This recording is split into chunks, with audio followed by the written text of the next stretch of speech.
do need to get laid. There it is right there, brother. Yo, give me la cuenta.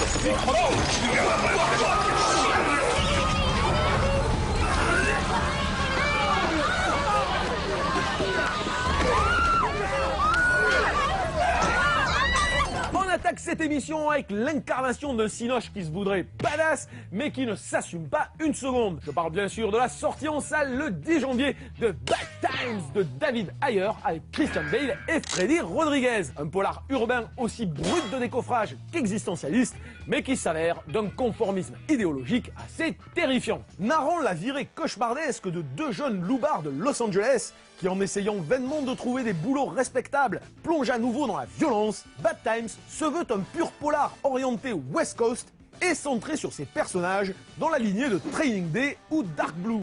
Forcément, puisque le réalisateur David Ayer n'est autre que le scénariste de ces deux films, mais aussi de ces bouses hilarantes que sont SWAT et Fast and Furious. On pouvait donc s'attendre, pour sa première réalisation, au mieux à une vraie descente aux enfers anthropologiques, questionnant l'Amérique et ses dérives, au pire à un film de rue percutant et fun. Des orientations d'autant plus légitimes que David Ayer a réalisé ce film en indépendant, allant jusqu'à hypothéquer sa maison pour le financer. Hélas, le résultat timoré et confortable ne va dans aucune de ces directions et surfe sur un consensus mou assez désagréable. Il y a vraiment un truc à faire, quoi. Avec ces polars badass comme on les faisait dans les années 70.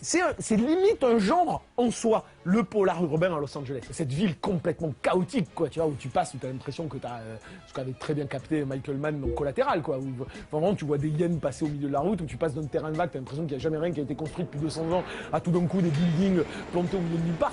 C'est une ville psycho, où la topographie, la géographie a un réel impact sur l'identité des gens et la façon dont ils se comportent ensemble. C'est pour ça que je dis c'est un genre tout à fait particulier et que Training Day c'est un concept super intéressant. Dark Blue est un super concept. Celui-là est intéressant comme concept et à chaque fois les mecs ils les chient. À chaque fois ils n'assument pas. C'est-à-dire que fondamentalement tu veux voir du pur polar urbain Los Angeles, combattez The Shield. Il n'y a juste pas photo, quoi. Plus existentialiste que badass, ce buddy movie désenchanté aligne hélas les poncifs les plus éculés sur le déterminisme de la violence et l'aliénation de personnages caricaturaux jusqu'à se conclure par une bien-pensance ahurissante qui ne nuance jamais les a priori instillés maladroitement chez le spectateur. Mais où allons? Où allons?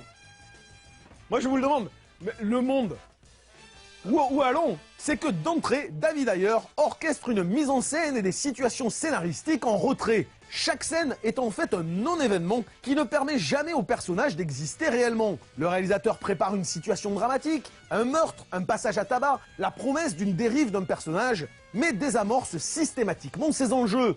Il tend la carotte à un spectateur avide de séquences, sinon réalistes, en tout cas subversives, mais ne lui donne qu'une morale de cul béni en échange. Oh! You dropped off, man! Il y a quand même des plombes que je défends Christian Bale, que je considère moi personnellement comme un des meilleurs acteurs à l'heure actuelle aux États-Unis. Non seulement le mec il a un charisme, il joue super méga bien, il est nul!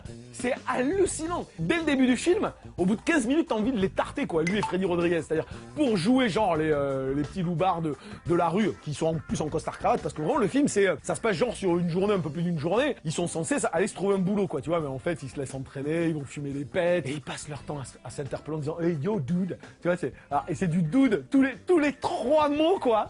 C'est insupportable. Et en plus, c'est jamais naturel. Tu sais, t'as vraiment l'impression que les mecs, ils en font des caisses. C'est horrible.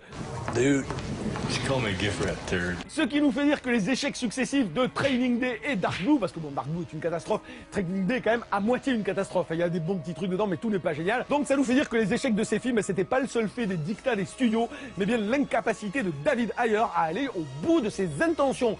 Donc ça fait partie des cinéastes que j'ai pas vraiment envie de suivre.